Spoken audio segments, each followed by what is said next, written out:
nothing exceptional about the people in these stories. Each have traveled a different road, but because of Jesus Christ, they have all arrived at the same destination: forgiven. Forgiven, I am not alone. Hello, and welcome to Forgiven. As you see, I'm holding a horn, a trumpet actually. We can all be great instruments. We can all be used as incredible instruments. And there's a verse in the Bible, and it's in 2 Corinthians chapter 4, verse 7. It says, "But we have this treasure in earthen vessels, that the excellency of the power may be of God and not of us."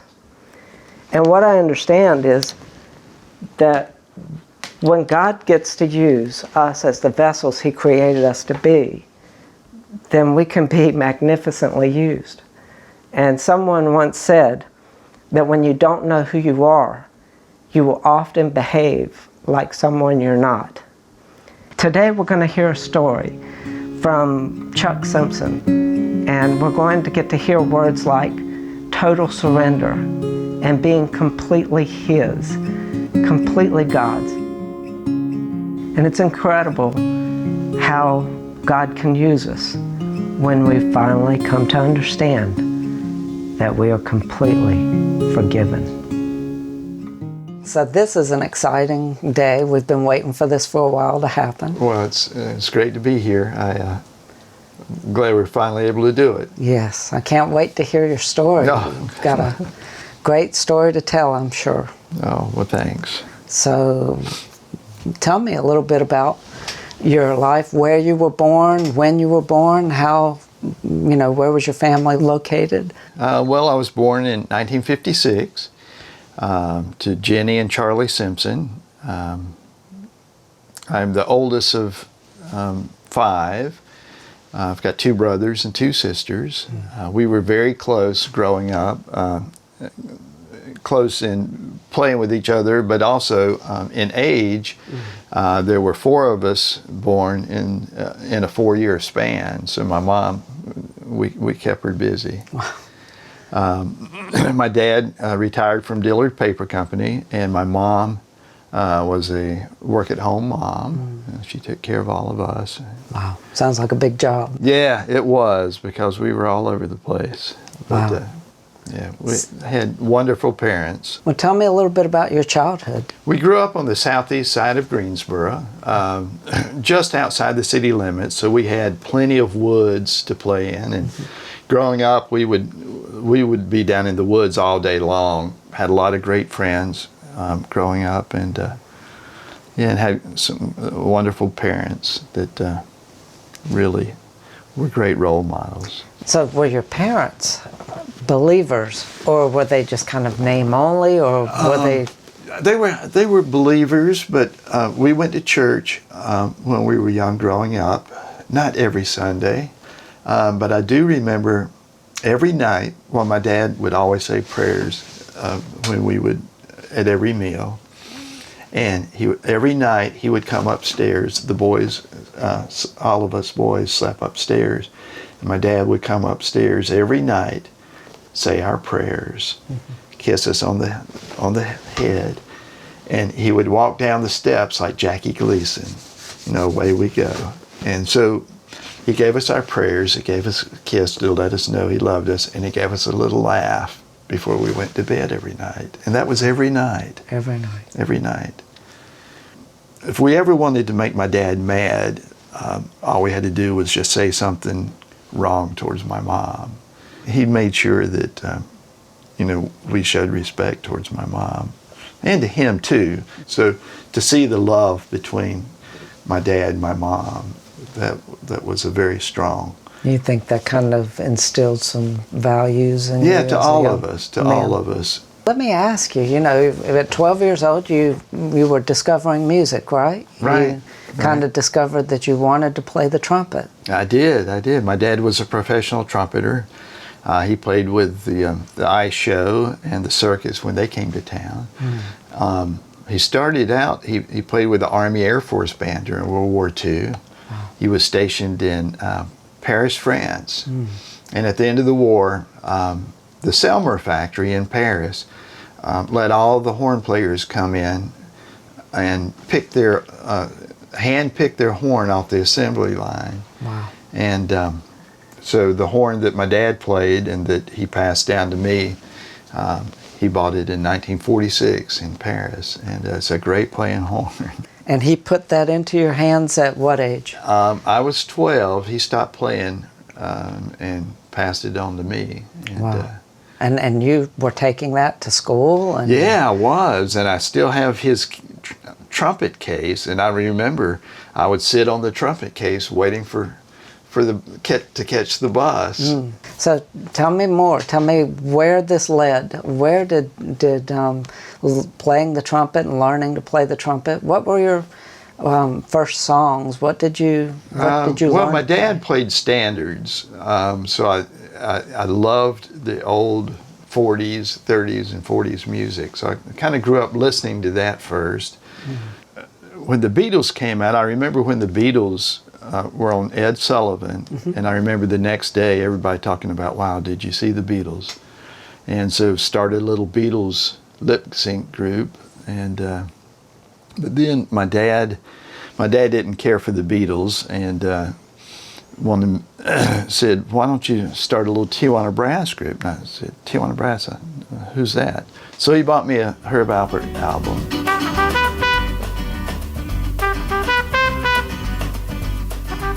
I can look back and see that the music just was something I'd never heard before.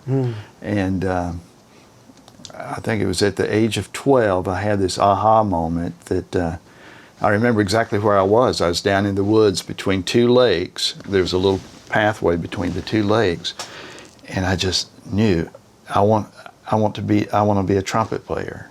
Wow. So that was kind of the spark of pursuing the music. Wow. And my dad, he said, just do it as a hobby. Just do it as a hobby. And looking back, he was just trying to protect me. I can see that now clearly. He had moved to New York at a young age to pursue music, and he took private lessons up there. But he came back, got married, and started a family. So his music was part-time. Right. I played the trumpet through school, played in high school, and got my first job at N.B. Cheeks Bywright, and started working there in the 11th grade, I think. And 2 weeks after I graduated from high school, I got everything I owned and threw it in the back of my little Volkswagen and headed to Los Angeles. Wow. You drove all the way to Los Angeles. Yeah. Weren't you a little scared? No, I think I've always had a sense of adventure. I didn't even tell my mom and dad where I was headed. And I had a Rand McNally book beside me, and I didn't know where I was headed. When I left the house, I had no idea where I was headed. Right. I just got on 40, and I looked at the Rand McNally, and I saw that I-40 went to California. So how much money did you have in your pocket? I had saved up money from working at Bywright. So I don't remember how much I had. I was able to stop in hotels. I think it took me 6 days. Wow. And I got to Texas, and I called, and Brad answered the phone. I said, Brad, guess where I'm going? He said, where? And I said, I'm going to California. Wow. And so I told my parents, and they seemed excited for me, I think, So I think I got to Arizona, and I got food poisoning. Oh, no.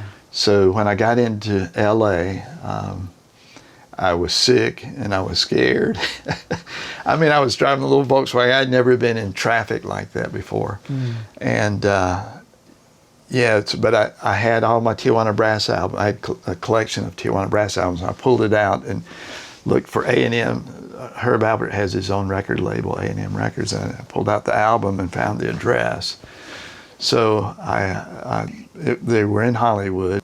I finally found A&M Records, and I wasn't impressed, and I was sick, and I was scared. Yeah. So I was there 2 days, I think. So I turned around and headed back, and I couldn't go any further than Ontario, California, which is 60 miles this side of LA. Are you saying you got there and you didn't even go in to speak with anyone? No. I just, but I did get to see A&M, and I wasn't impressed with it. Later, I found out years later that I realized that, wow, that was Charlie Chaplin's old studios. So wow.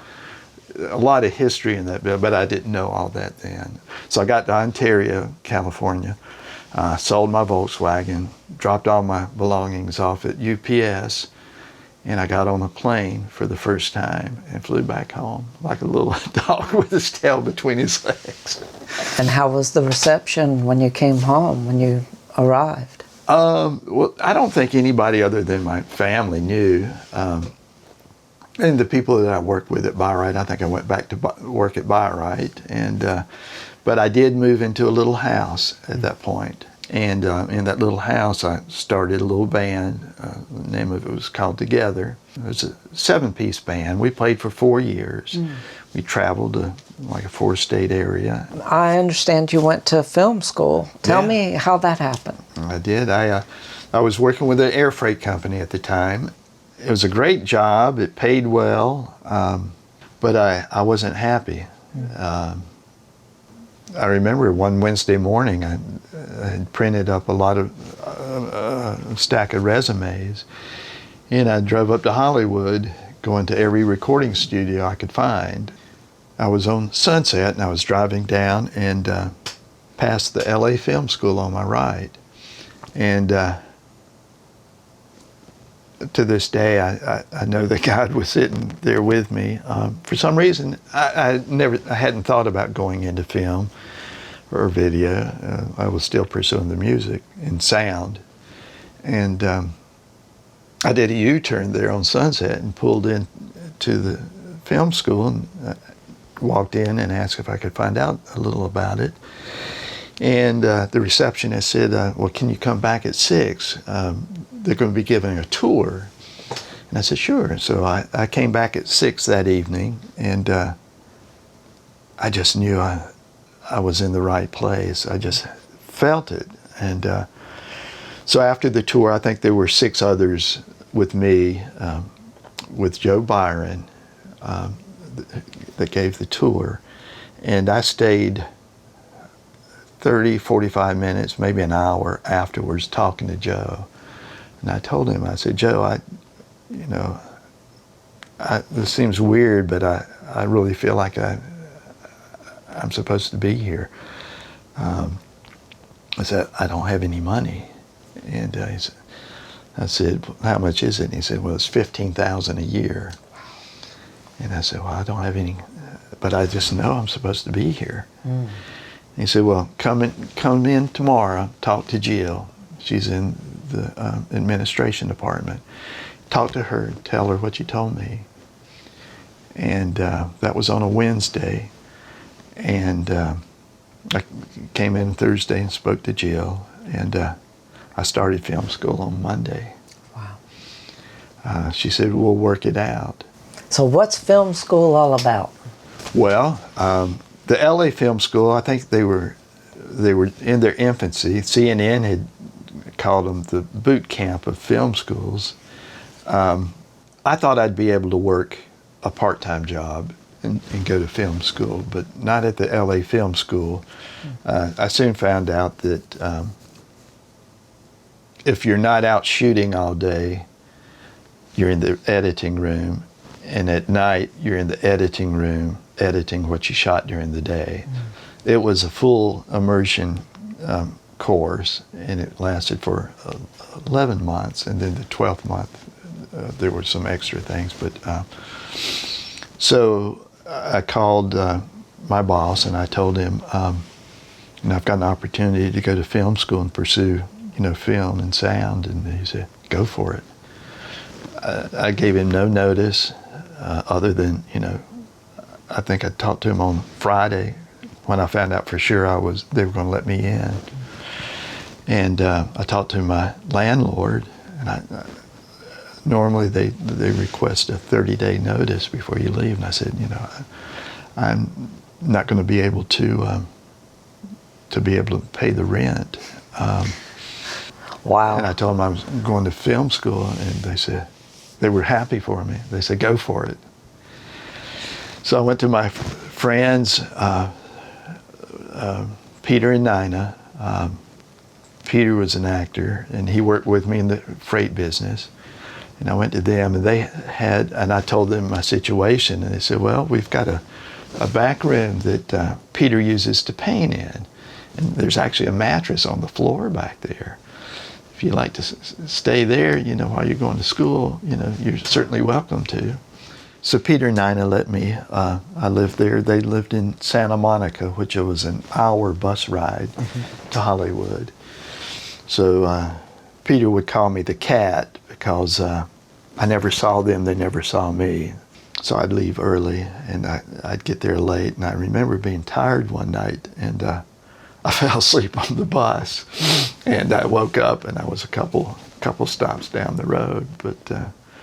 But how did you pay for the school? Yes. Well, they said we would work it out. So we were 2 weeks in, and I was called into the president's office, and he said, well, we're still trying to work it out.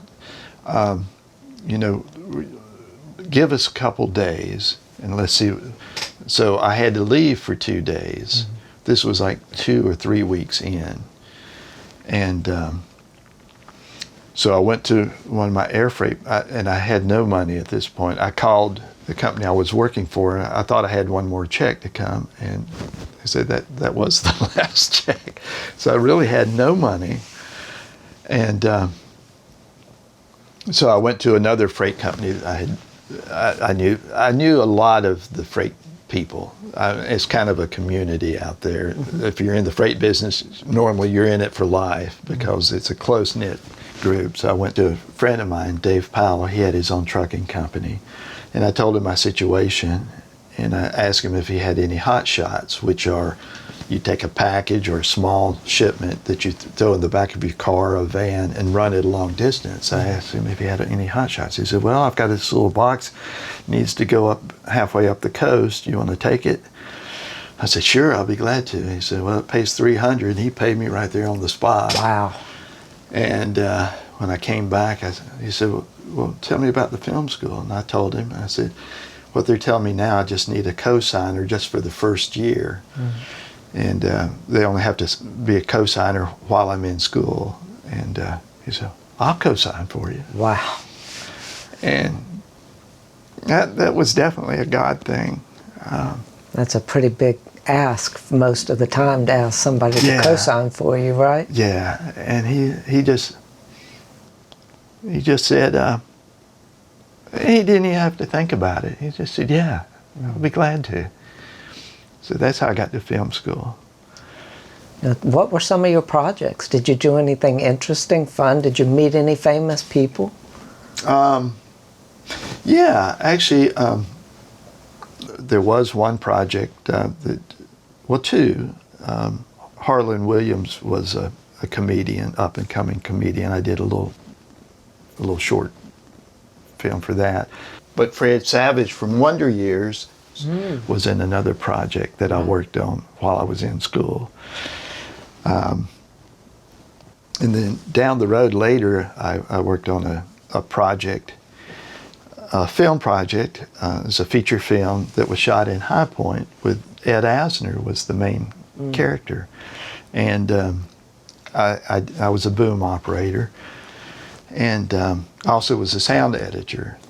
So tell me, when did you recognize in your life that you were lost, that you had as much as you sought a direction, you felt like you really had no direction? Yeah, I knew God was with me all along. I cannot remember a time where I did not believe in God, where I did not believe in Jesus. He was always there. I knew He was. It's taken me a lifetime to get where I am now, how close I am now. And I think it's a journey that, or at least for me, I can look back that I drank. And I think it affected my path as far as not relationships so much as my productivity after work, as far as, because my goal was to pursue music.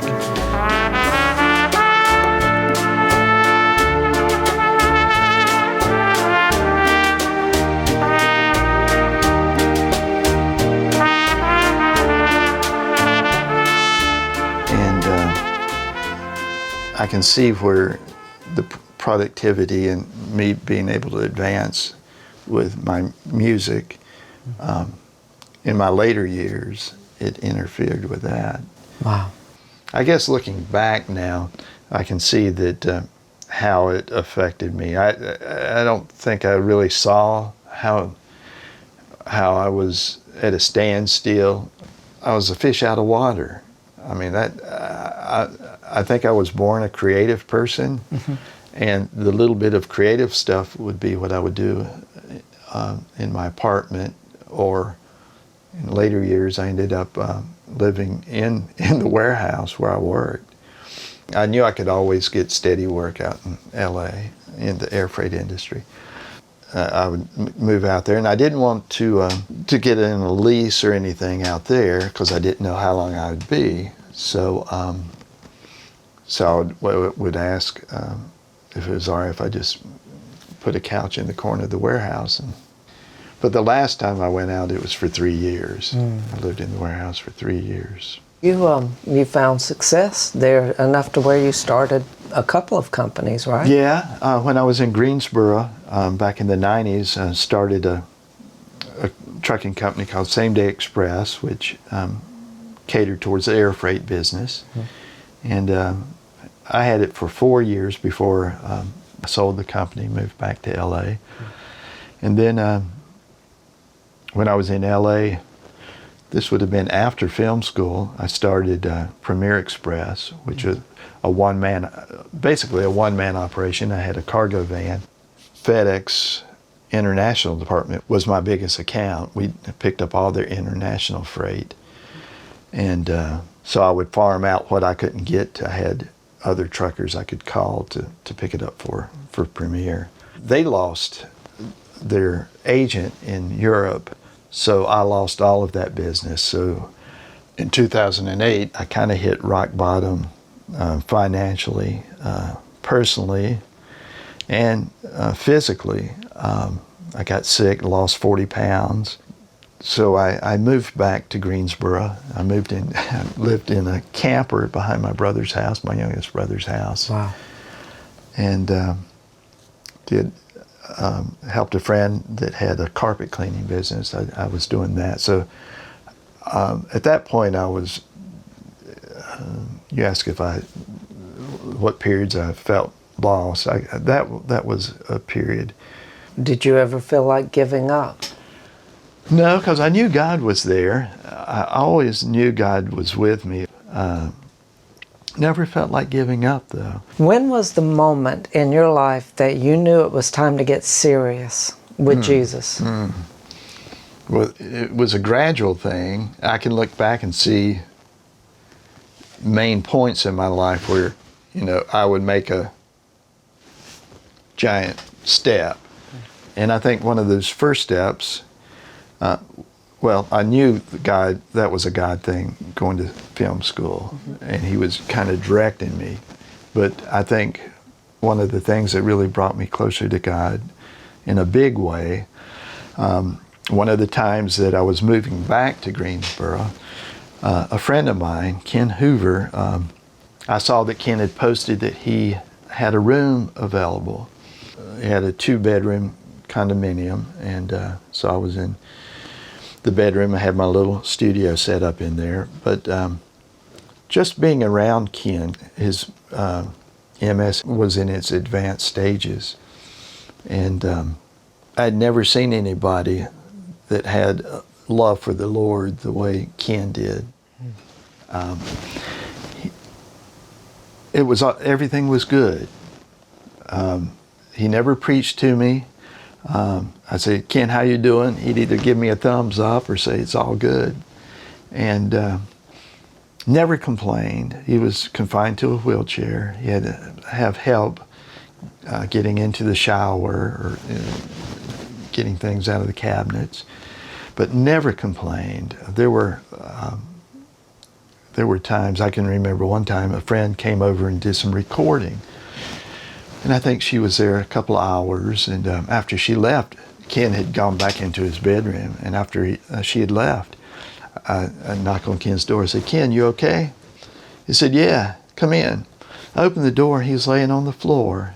He had fallen out of his chair trying to reach the mouse, and he was just laughing. I said, you all right? He kind of made himself comfortable. He didn't want to bother me in the other room. He was just laying back there and just kind of laughing. He said, it's all good. And just to see how Ken lived his life. I remember going to Awaken City Church. That was his church. And I'd never been to a church like that. We walked in, it was dark.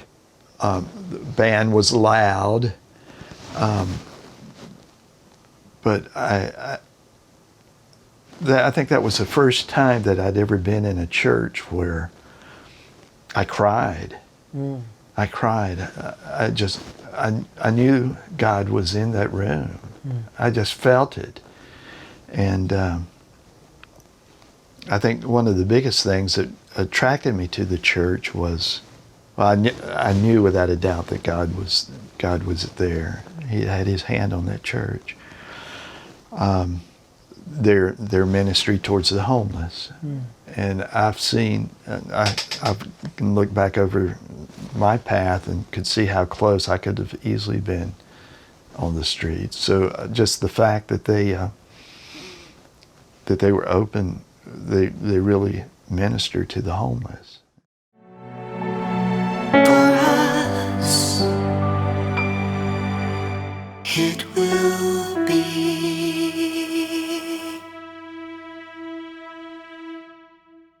the first time.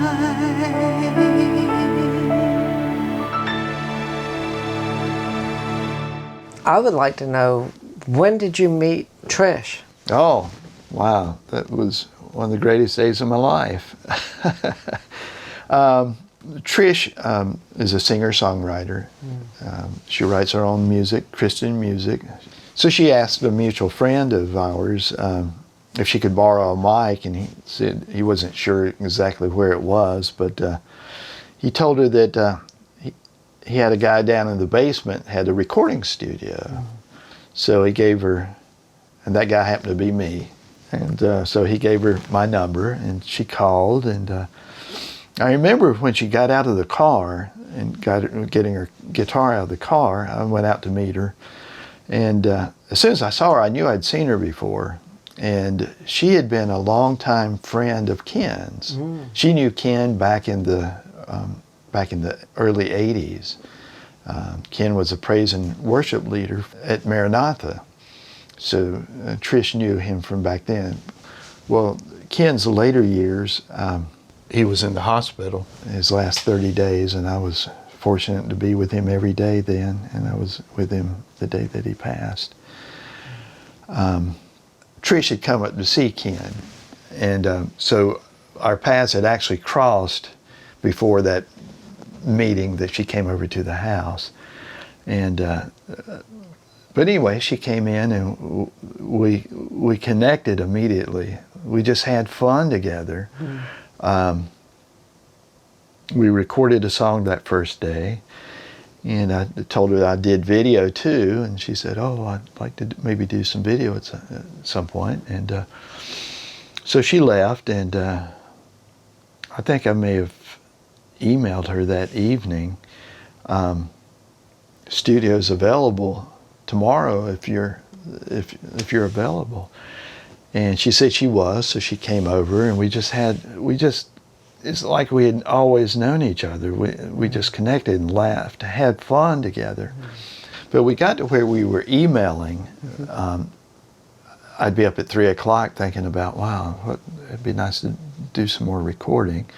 So I'd email Trish, and I'd be typing, and an email would pop up from her. We both would be on the computer in the middle of the night around 3 o'clock. So that's how we came up with the name of our production company, 3 a.m. Productions. Let me ask you, there's a special dynamic to this relationship with Trish that you didn't have with your other relationships. What was that? Each step of our relationship, we would ask God to just lead the way. You know, if this is part of your plan, guide us. And if it's not, that's fine, we'll still be friends. But this time, for this relationship, I went to God at each step of the way. And I think I can look back at my past, and I wasn't where I should have been in my past relationships. I wasn't where I should have been in my relationship with God. I mean, I loved Him, I believed in Him, I knew He was there, but I wasn't where I needed to be.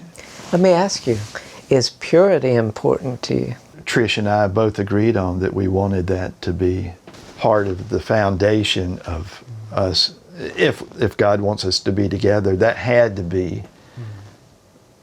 center of our relationship. What did you notice that when you were working together, what kind of things brought out the best, the worst? How did you complement each other? Well, we enjoyed each other. Trish is a great storyteller, so I could see how the talents that God had given Trish and myself, they complemented each other, and we both could feel that God was in the room. And so every step of the way with our relationship, we've asked God to lead the way. Did you pray together? We did. We prayed together. Our first date was Christmas Eve. We went to a candlelight service at Jamestown Methodist Church. So that was our first official date. And then I guess it was in March, April, it started feeling like, I think God's telling us that, maybe time for us to become one. We started 3 a.m. Productions because of our phone calls in the middle of the night. It just made sense. I had Crescent Productions, but I wanted something that was ours. Right. And so 3 a.m. Productions seemed like the logical. And we decided that we wanted to produce Christian content. And that just seemed right. That seemed like a clear calling from God. We ask Him every day to guide us, use us however you see fit, And we both make it clear, and Trish has been doing this much, much, much longer than I have. You mean walking with the Lord? Yeah, this close. Yeah, right. We're a complete surrender. And, complete surrender is an interesting set of two words there, complete surrender. Yeah. You had not known complete surrender before. No, and I think the alcohol, that was kind of the last holdout, the alcohol, because I knew God wasn't pleased with that. And I had worked to where I had cut back, but I was still drinking, and that bothered me. And so I knew I hadn't completely surrendered. Right. And then I just woke up that morning and didn't want to drink again. Then I do remember feeling, wow, I felt I was getting there. I was getting to where God wanted me to be. And meeting Trish and our relationship, I think I don't think you ever, I think it's a continual journey until you go to the next chapter. Tell me, the next chapter here was the actual getting married, right? Yeah. So you got married when? How much later? We got married in June. Everything seemed to be going perfect, didn't it? Yeah, it did. And then 3 weeks later, something terrible happened. Well, early on in Trish and my relationship, we both felt an urgency. We didn't know. I think Trish may have thought that it might be her. And we just felt an urgency for us to be sure we were on the right track and that we were doing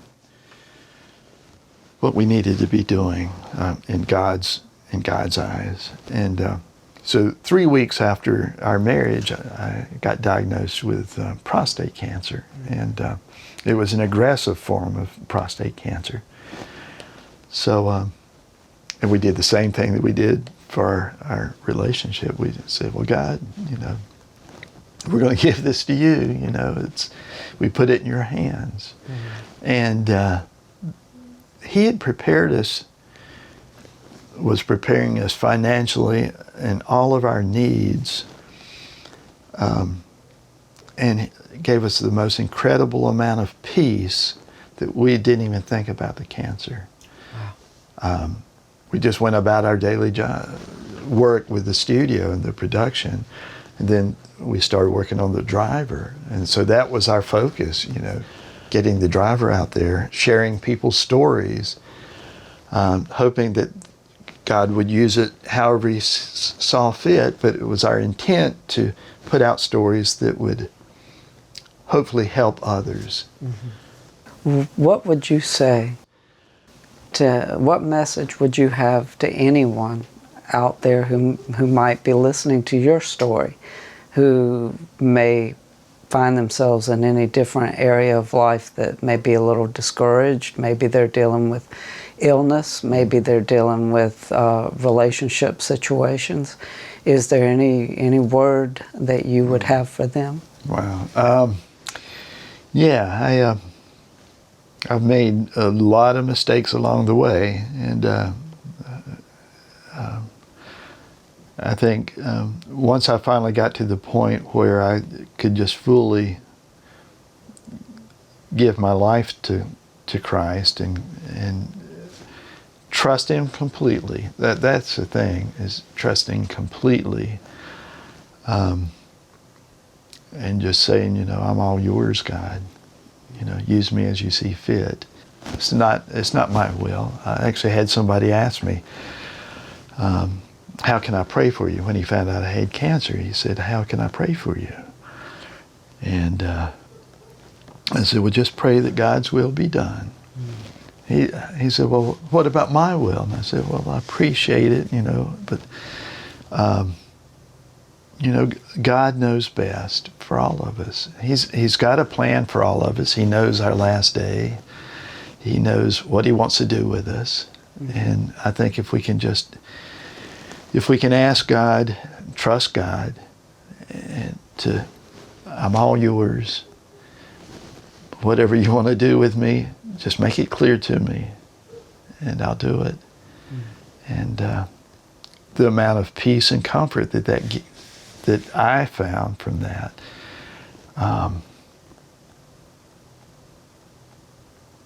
you can't ask for any more.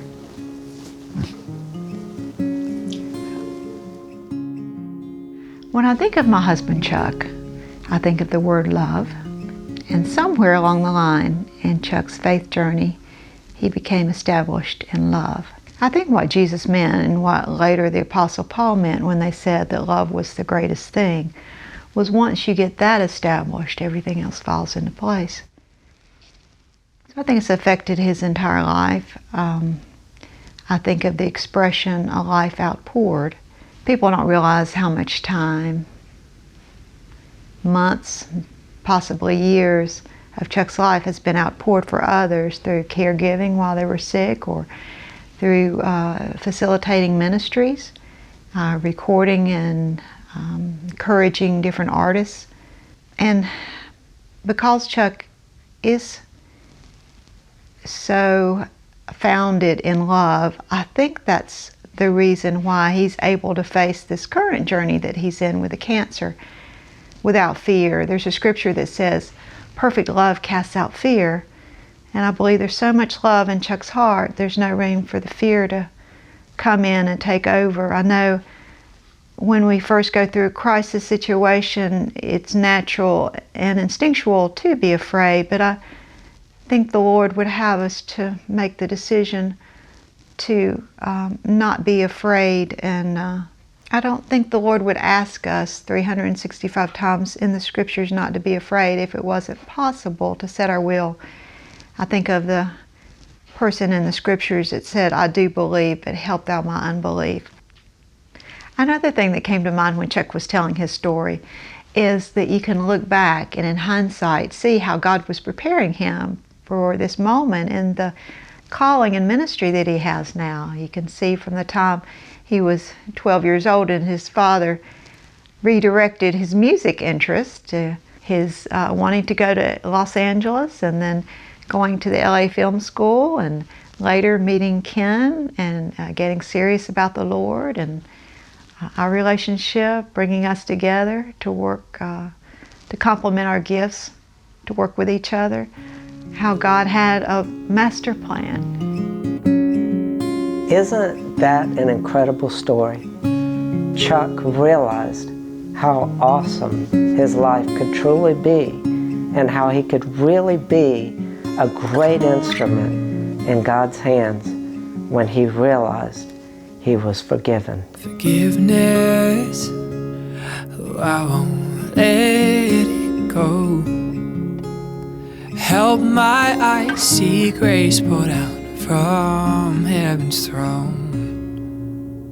Thank you, Jesus, you speak to me and call me clean. Thank you, Jesus, you bring me back to your heartbeat, and I can feel you around me, and heaven is not far from here at all.